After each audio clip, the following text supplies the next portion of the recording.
லட்சியம் பெரும் விவசாயத்தை நம்பிக்கிட்டு இருக்க நிலைமை மாறி பெரிய பெரிய தொழிற்சாலைகளை கட்டி இந்த ஊரையே தொழில்மயமாக்கி ஒரு புரட்சியை உண்டாக்கணும்னு அமெரிக்காவில் படிச்சுட்டு இருக்கிற போது நான் கனவு கண்டேன்.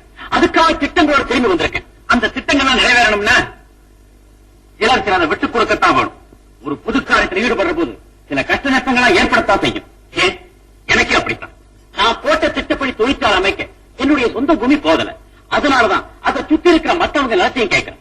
இனமா இல்ல பிரயத்துக்கு. என்ன சொல்றீங்க சொல்லுங்க. தம்பி கேட்டு நாங்க இல்லைன்னு சொல்லுவோமா? உங்க இஷ்ட பிரகாரம் எந்த மேல வேணும்னாலும் எடுத்துங்க. பையனா சரிதானா? என்ன சர்வம் என்ன சர்வம் கேவல நெய்வழிதான் கேட்கிறவங்களுக்கு எல்லாம் புத்தி இல்லையா? அந்த காலத்துல நம்ம பெரியவங்க காற்றை அழிச்சிட்டு கழனி உண்டாக்குனாங்க.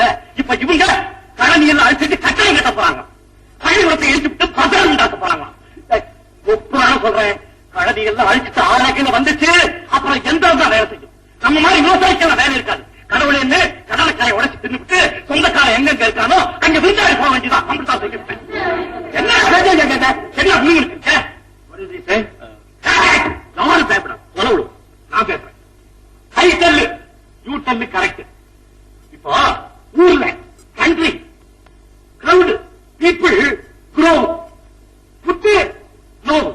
இப்ப கழனி அழிச்சிட்டு லேண்ட் மரடர் ஃபேக்டரி புட்டு புட்டு என்ன சொன்னாலும் இந்த கிராமத்து பயல்களுக்கு no head prime you tell.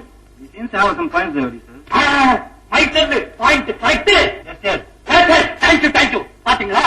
புரியாத பாஷையில பேசுறேன். தெளிவுக்கெல்லாம் ஒத்துக்கிறான். தாய் பாஷையில கரடியா கத்துறாலும் ஒரு பையன் ஒத்துக்க மாட்டேங்கிறான். இந்த தர முட்டை தோசாணி சீட்டு முட்டை படியாரம் வீட்.